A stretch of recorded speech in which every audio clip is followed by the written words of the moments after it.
My name is Bill Logan, and I run a small company called Urban Arborists in New York City. And I'm on the faculty at the New York Botanical Garden, where I teach pruning and tree identification and tree risk assessment and other things. I didn't start out to be an arborist. I started out to be a professor of comparative literature. And I couldn't stay indoors. And one day, as I was doing a journalist article on tree pruning, I met a person at the New York Botanical Garden who would only agree to be interviewed by me if I would climb a tree with him. So I did. And I used to be a rock climber, so I had so much fun. And we were 80 feet up this tree, and I didn't want to come down. And somewhere in the middle, I asked him, "Can I do this for a living?" And he said, "Of course you can." So I kind of changed from being a professor of comparative literature to being an arborist.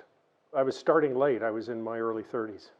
Thanks to Wayne Cahill, I said, okay, I can do this instead. And so I've been doing it ever since. And it also allows me to write. I like to write books that don't have to be written to a market. So, so it allows me to write things like Dirt and Oak and Air, which, people, when I first got someone to publish Dirt, everyone thought I was writing something that was either a dirty book or a book that was a book of gossip. And the first person who understood what I was doing was the mother superior of a strict Benedictine convent in Connecticut, who said, yeah, I was talking to her through a grate, and when she heard what I was working on, she said, "Oh, come with me." And she came out of where she was supposed to be protected, walked me into the place where men are never supposed to go, and showed me her farming. I mean, it was like, I said, oh, this is good. You understand? This is what we're trying to get into. Well, that's what I used to ask my mentor, Hans Jenny, and Hans would say, either he would refuse to answer, or he would say, soil is a body in nature.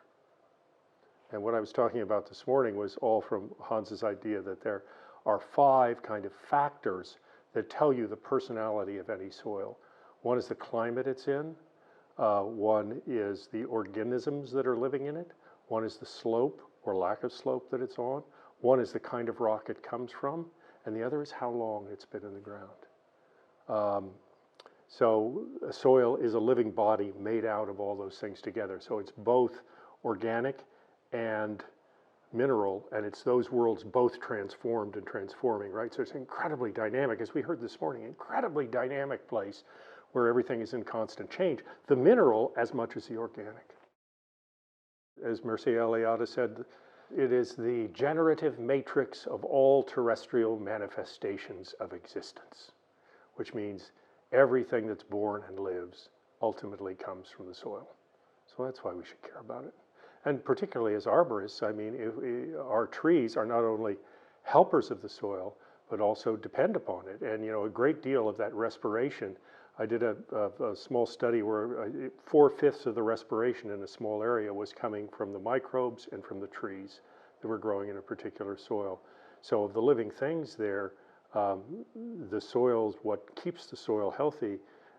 Microbes and trees are 2 of the key things to it. So if we love trees, or like Lynn, we love microbes, we need the soil for them to be healthy. There are so many things that we have learned or that the soil has taught us. One of my favorite examples is the cure for tuberculosis came from a soil bacterium. And the interesting thing is it was discovered in the 1950s, but it was predicted in the 1860s by the poet Walt Whitman, who said, how can it be that things are still alive if they lie down on the soil and dead bodies have been buried in the soil? Surely those dead bodies had catching diseases. How come I don't catch a disease? And then 75 years later, these people are sitting in a basement laboratory with Selman Waksman, and René Dubos's wife is dying of tuberculosis, and someone thinks to ask, well, if a body dies of tuberculosis and is buried in the soil, why is the soil not poisoned? And they said, but wait a minute, we're microbiologists. We could figure that out. And out of that came streptomycetes, and the first of the really powerful antibiotics. So that was something that's derived from the way the soil works as a living being. It's endless. As I often tell my students, I say, the bad thing about this is if you choose to do this, is that you probably won't make a lot of money. But the good thing about it is you will never be bored because we don't anywhere near fully understand it. And listening to the talks in this morning, you know, for all of the brilliant, interesting stuff about fungi, or I'm finding out that it's called fungi. The fungi is that they are, we know so little about them. I mean, for all that they're finding out, we still are just at the very surface of beginning to learn how tree and soil interactions actually work and how we might improve trees by improving the soil, which is something that deeply, deeply interests me, but we're just at the beginning of learning that. So part of the fun of this, or the great thing about this profession is that you will never finish learning about it. I remember when I started, because I started later than most people start, I had the impression that I was too old, that I was too this, that I was too that, and to have people who would welcome me and say, no, you're not, you're just right, don't worry, was very important.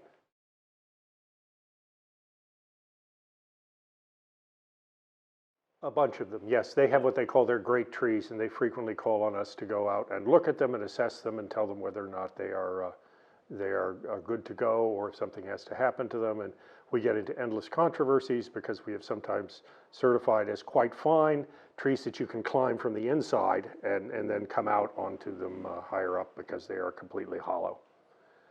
So we get into a lot of fights about whether or not, oh, why are you saying this tree is completely hollow? It can't stay here. And say, well, and then we try to explain why we believe that with a certain regime of inspection, with a certain amount of crown reduction, we can probably keep this tree for a long time. And in others where it's just not possible and we end up having to prescribe, usually not removal, but some form of fairly dramatic retrenchment.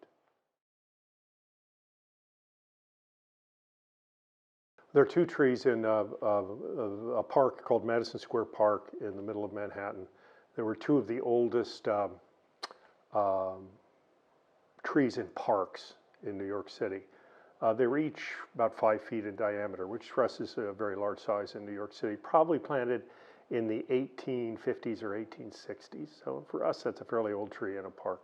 And they were both tremendously, tremendously hollow.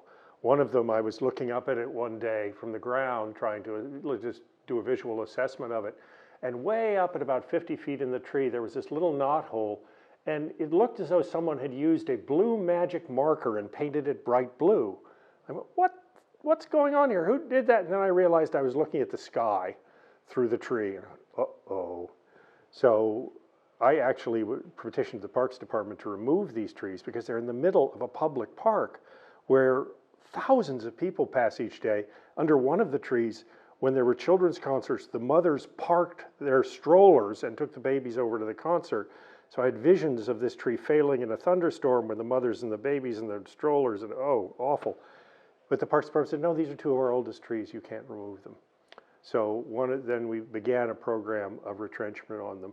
And I was concerned that we would lose the trees. So I was half hoping we would so that I wouldn't have to have nightmares about them, but we didn't. And you know, by working on them gradually, we found that they've been able to resprout, and people kind of like them now. They have an interesting form, not the form they did have, but they're still occupying the ground in a way that nothing else in that part of Manhattan does. And so it's been delightful to try and take care of them. And my other favorite tree is a willow. And again, it was just in terrible shape. It was in the back, a common back garden in the 40s in a place called Turtle Bay Houses, where a lot of very fancy people live. And it turns out the writer E.B. White once lived there. So we were talking about this dying willow tree, and again, we asked permission to remove it. So no, you can't remove that. It's a famous tree. E.B. White wrote about it. He did. He wrote a very famous piece that all of us who love New York love it, basically because we read this piece of E.B. White's that said, called "Here is New York," and he talked about how this is right after World War II. He said, but a single flight of planes could destroy this entire city, which he had described in such beautiful and loving terms. He said, what do we have to stand against that? And what he had to stand against it was this willow tree. So here I am in the year 2010 or so saying, I don't think we can keep it anymore. We've cabled it 6 ways to Sunday. It's breaking like pottery where the cables are. and it's going to fall on somebody. If it's okay with you, that's fine, it can fall. That they finally said, no, remove it. So we did remove it, but then we took a few sticks and put them in the soil in our yard, and now we have a 40-foot tall willow tree in our yard. So we tell people that the tree has not disappeared, it has simply moved to Brooklyn.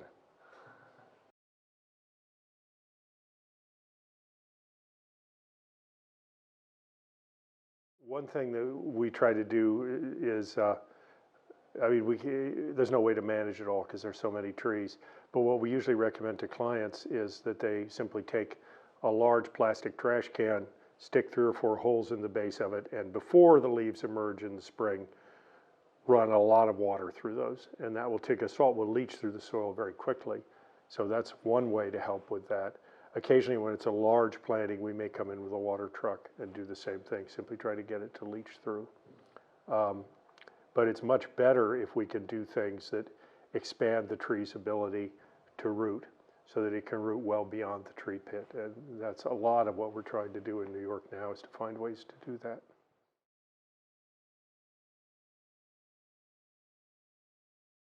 One was invented at Cornell University, where they use large, kind of blocky, almost large gravel, together with a small amount of sandy loam soil and hydrogel, mix those together, and those can then be compacted to the extent that we have. It was a fairly great 1.8, 1.9 grams per cc.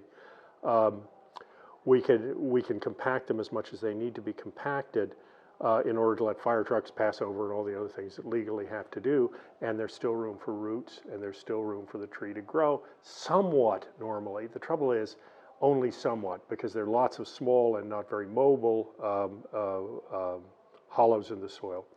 So other people have been trying to use very coarse sandy loam. A guy who I worked with who designs these soils, his nickname is the Sandman, because his soils are basically coarse sand with a tiny bit of organic matter in. And those, of course, also you can compact, not quite as much, but you can compact them and roots can still get through. One problem we sometimes find with those is that usually the coarse sand is such a dramatic contrast in texture with the root ball soils that sometimes you find water problems. Like the water will want to be in the sand, but will not go into the root ball, or the water will totally saturate the root ball before it goes out into the soil. So there can be problems with that. But those are both ways to kind of potentially allow the roots to get out. And then there are all the new suspended pavement ideas like stratocells and silvacells and these things that are able to allow you to work with non-compacted soils entirely, so roots can go way out into the landscape. We did a recent planting at the Metropolitan Museum of Art where we used Jim Urban silvacells, and they've worked remarkably. Trees would barely grow there at all in the past, and we have both pollards and large linden hedges just coming up like gangbusters. We have trouble controlling them. We thought we would have trouble getting them to grow.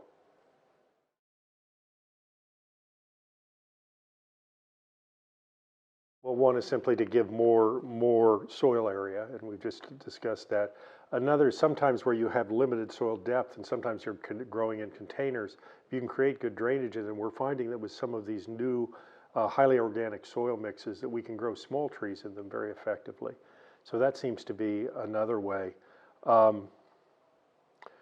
Another thing I'm finding is that I've been having a lot of experience lately with soils basically made of garbage that were implanted on the edges by dumping garbage or by dumping construction waste on the edges of New York.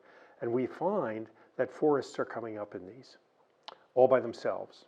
So it makes you think a little bit more, not for general use, but in areas like that, whether it might not be a good idea to develop a plant palette that likes that and study the ones that are existing and be able to use them. And there's no reason, because ailanthus is not an unornamental tree. It's just a little bit invasive. Black locust, there are even cultivars of now. So you can put some of these trees that will tolerate extreme conditions and use them as a way to gradually remediate those extreme conditions, probably not in a human lifetime, but over generations. So that's another thing. So I think there's a lot. And the other thing that it's kind of a pet project of mine, is to begin again to use proper, not topping techniques, but proper pollarding techniques on young trees to try and maintain trees, for example, under wires in cities, but also trees that are in areas where lots of people pass, where we have tremendous lawsuits in New York where trees don't frequently fail, but when one fails, it's very likely to hit somebody, and if it does, it ends up with a lot of money being spent on lawyers. So one thing we might do is in some cases work on proper pollarding, which also will make the trees, I think, less likely to lift the sidewalks, less likely to move the curbs, less likely to have large branches that might cause serious harm if they failed. So there are a lot of things we can do, I think.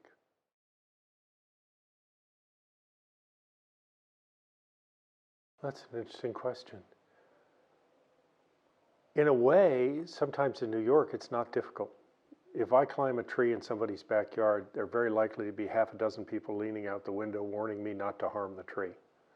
So that's good.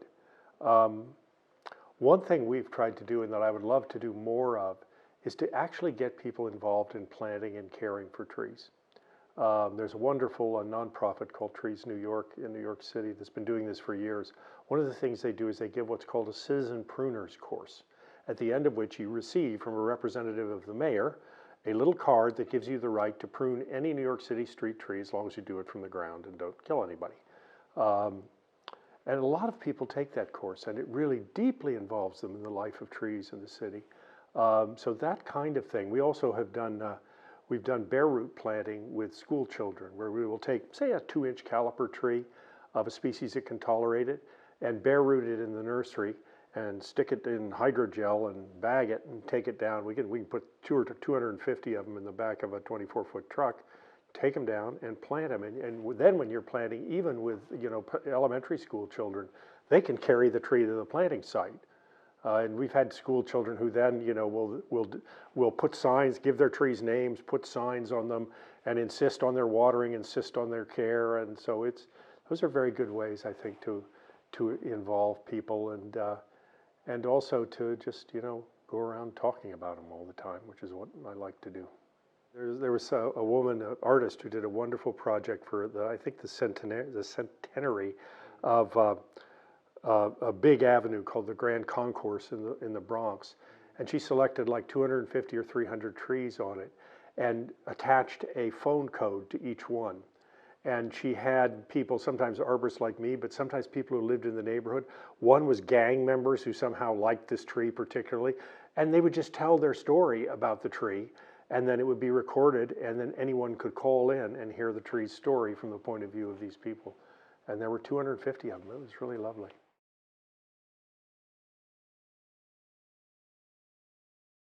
Oy, oy, oy. Well, I'd like to leave some really beautifully trained trees in front of the Metropolitan Museum of Art, where I have 50 pollards and 85 two double LAs of lindens. I'd like those to be finished by the time I retire. We're in our 5th year of training them now. And they're looking good, but they've still got a lot of ways to go. So I'd like to leave that as trees. I already have a group of students who graduated, and I'm very proud of what they do. And I like that. It makes me feel like I wasn't just kind of talking into the wind. And otherwise, I write books, so I will just continue to write books. And I've got a new book that'll come out in March that's about the sprouting properties of trees and how important those have been to human civilization since the Mesolithic. And I'm very excited about that. That's kind of what as I become physically less able to do the physical work, I'm more and more interested in the reflective work. There's a company called W.W. Norton, and I think Norton has a branch here, and they've been my publisher since the beginning. I have a wonderful, wonderful editor. She's just great. And I hope I'll continue to work with her, do this one, and if I can, do one more before my memory fades entirely.